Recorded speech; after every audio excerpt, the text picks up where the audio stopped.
Praise the Lord. ஆண்டவராகிய இயேசு கிறிஸ்து நாமத்தில் உங்களை வாழ்த்துகிறேன். நியாயாதிபதிகள் புத்தகம் 14 படி பட்சிக்கிற இடத்துல பட்சணமும் பலவான இடத்திலிருந்து மதுரை வரும் என்ற அழகான ஒரு வார்த்தை. பட்சிக்கிற சிங்க கிட்ட இருந்து அந்த சிம்சோனுக்கு ஒரு தேன் வருது. அவன் ஒரு பக்கம் போகும்போது சிங்கம் எதிர வருது, அதை அடித்து கொன்றான்.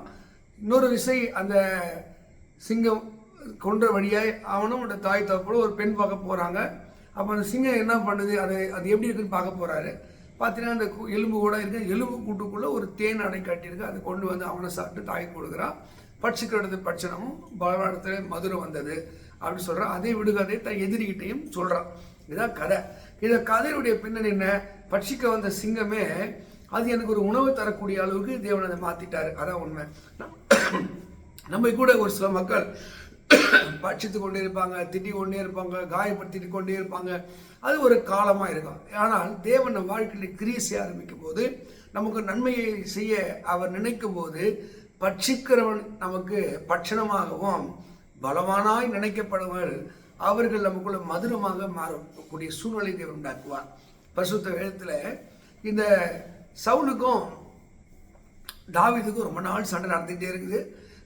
தாவீது குறித்த ஒரு பயம் சவுலுக்கு வந்து, அவன் எப்படி நாட்டு அரசனாயிடுவான், மக்கள் அவன் பின்னாடி போகிறாங்க, அவனை கொண்டா இந்த இதுக்கு ஒரு தீர்வு கிடச்சிரும் அப்படின்னு ஓடிக்கிட்டே இருக்கான்.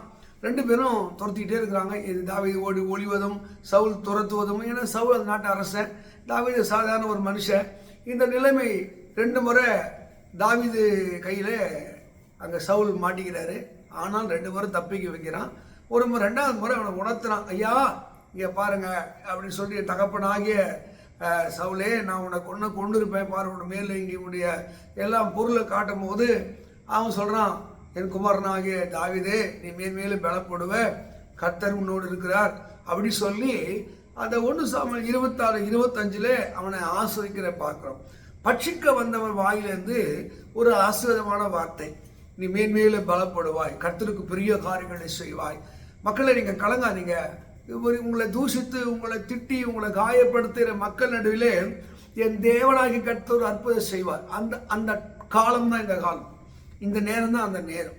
இதை தான் நீங்கள் புரிஞ்சுக்கணும். ஒரு அழுதுட்டு புலம்பிக்கிட்டு இப்படி சத்துருவலாக இருக்கிற எல்லா மக்களையும் மாற பண்ணக்கூடிய வல்லமை என் தேவனுக்கு உண்டு. நீங்கள் எஸ்தர் புத்தகம் நீங்கள் பார்த்தீங்கன்னா 9வது அதிகாரத்தில் காரியம் மாறுதலாக முடிந்தது. அந்த இடத்துல ஒரு காரியம் மாறுதலாக முடியுது.